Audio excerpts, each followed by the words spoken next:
Sunana Abubakar Ibrahim.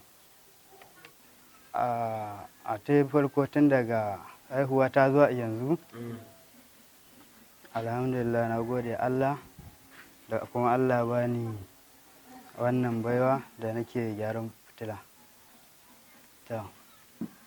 Gaskiya na yi filamare, amma ko filamare ma ban gama ba. Saboda dalilin gama ta da ban yi ba,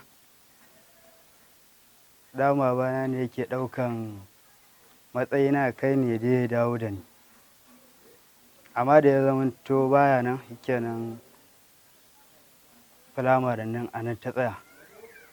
Kuma bacin filamaren da na tsaya a nan, sai kuma Allah fito da wata hanya wacce har gwamnatin Yobe ta ɗauke mu ta tura mu Lagos. Muka je muka koyo wannan saƙa.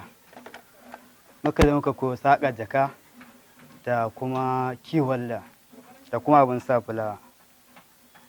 To a yanzu dai da dawo mu daga makaranta zuwa yanzu shekara 6 ne daga makarantar mu kenan yanzu. Da koyon gyaran fitila to tun kan ma na tafi Lagos, ko in ce ma tun kafin ma na fara karatun firamare nake yin gyaran fitila. Don lokacin da nake gyaran fitila tun tsohuwar fitila ta da mai jan ƙwan nan, da ita yanke gyaran fitila. Na koyi gyaran fitila kuma ba ma haka ma joni da muke haka irin yaran da suke nannaɗa kwali su sa batira biyu a ciki. In suka sa batira biyu su nannaɗe da kwali su naɗe da gam, su sa doguwar waya. Ɗaya ƙasan fuse ɗin ya taɓa kan batirin, wayar kuma za ta taɓa ƙasan batirin, kana ɗaura fuse ɗin zai kawo. To tun daga nan in dai har na siyo abu, ba abin da zan siyo ban buɗe ba. In dai na siyo abu yana buɗe, wani ya tahi wani kuma ya ƙi tahi. To gaskiya gyara baiwa ce Allah ban, saboda babu wanda zai fito ce ya koya min gyaran fitila, gaskiya babu yi. Kuma babu wanda gun wanda na je na koyi gyaran fitila.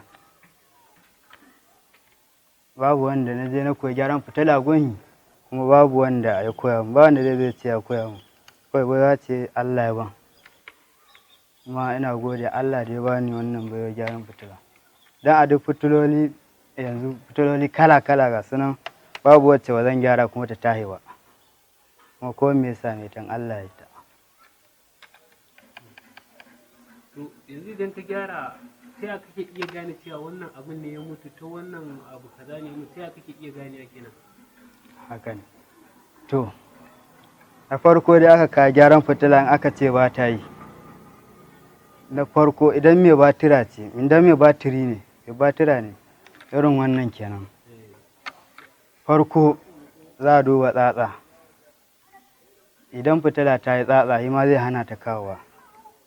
Na biyu fuse. Idan fuse ya mutu, ita ma ba za ta kawo ba. Sai dole an canja.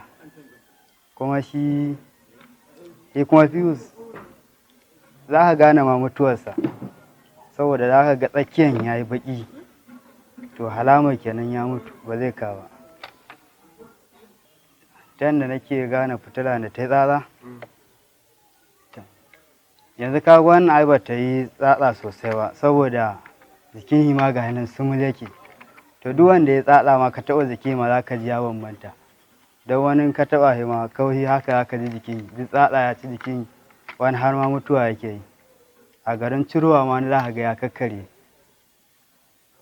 Shi fuse daman an kawo, na tabbatar ko fuse, na gwada fuse ɗin, zan gwada shi.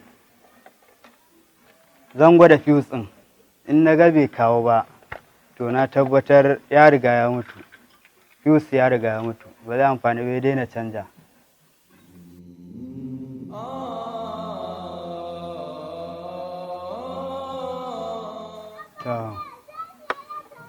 Shi ƙalubalen da na fuskanta cikin wannan sana'ata, to gaskiya ban fuskanci ƙalubale sosai saboda ai ni ɗin ba da takamaimai gurin da zan zauna na yi dinga wannan harkokin na sosai a game da wannan gyaran na. Da dai na zauna a cikin kasuwa zangin dingawo, a nan nake yin gyaran na. Da ta kasance kuma layin tun kafin jama'a su fito ana zuwa ana ɗaukan kayan mutane, har ma wasu suna ganin kaman ko ana sayarwa wasu ko kuma ana musu canje ne, ya ce musu ta ɓata. Har mutane wasu ma ba sa iya yadda, sai a dinga wani ɗan ko hayaniya haka da su. To dalilin ma da ya sa har na bar cikin kasuwa da dawo gida da gyara. Akwai yaran da na koyi wannan sana'ar, su 5 ne, har yanzu wasu suna yi. To gaskiya wato ita bara, idan har nakasassu suna so a daina yin bara, ai dole sai an kawo mana ɗauki, an kawo mana tallafi, tukunnan zai yiwu a ce za mu daina yin bara.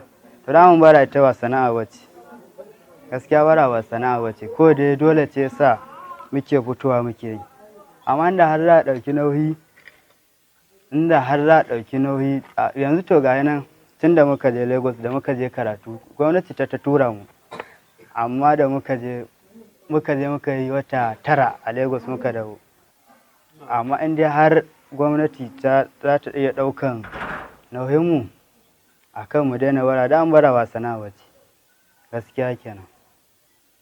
Dai ina magana da abin da zan ce wa jama'a, abin da nake so zo ko su taimaka mana da abubuwan da za mu dogara da kanmu, yadda za mu daina yin bara.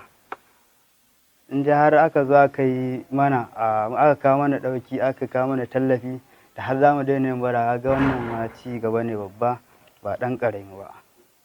Bara kuwa ai har yanzu ma ina yi, har yanzu ma ina yi. Ina yin bara har yanzu kuma ina yin gyaran fitila. Amma da za a samu matsaya ɗaya ko a ce ina da gu haka da zan zauna dinga yin gyara, kaga dole za a tsaya matsaya ɗaya. Ba za ta iya riƙe ni bane gyaran, saboda babu gun da za a zauna ne a dinga yin harkar da gaskiya, a dinga yin gyara da gaskiya yasa. Amma inda akwai inda za a zauna a dinga yin gyaran sosai, to bara ma ba za a je ta ba.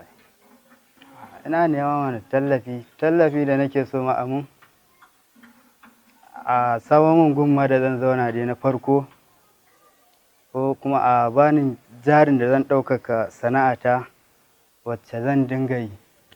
Saboda wannan abun ɗan mukullin nan ma ni ne nake yinsa.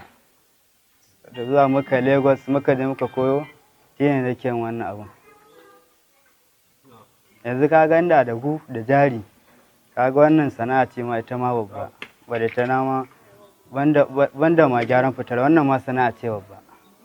Abin da zan ja wa mutane magana a dukkan masu ma kawo gyara, ya kamata idan har mutum ya kawo gyaran fitilarsa, to ya kamata a ce yana biyo sawu. Saboda wani zai baka gyara ya ce ma yanzu zai je dawo, to in har ya tafi, wani gaskiya ba lalle bane zai je dawo, wani zai iya shafe kwana 3 haka 4 bai dawo, kuma ga ya ba da gyara, ya ba da ajiya, wannan ajiya ma bara, tunda ba gyara, tunda bai je ya dawo ya karɓa ba. Amma yanzu mutum yana kama gyara, ni yanzu kana kamun gyara, in dai har gyaran ba babba bane, yanzu ma zan iya gyara ma ka tafi da shi. Amma kuma wasu za su kama gyara su ce ma za su je su dawo, to suka tafi ba za su dawo, har kayansu ya shiga wani yanayi, ba a samu ɓatan wani abu, ya aka zo kuma dinga hayaniya da su. To wannan ma gaskiya ba tsari bane haka.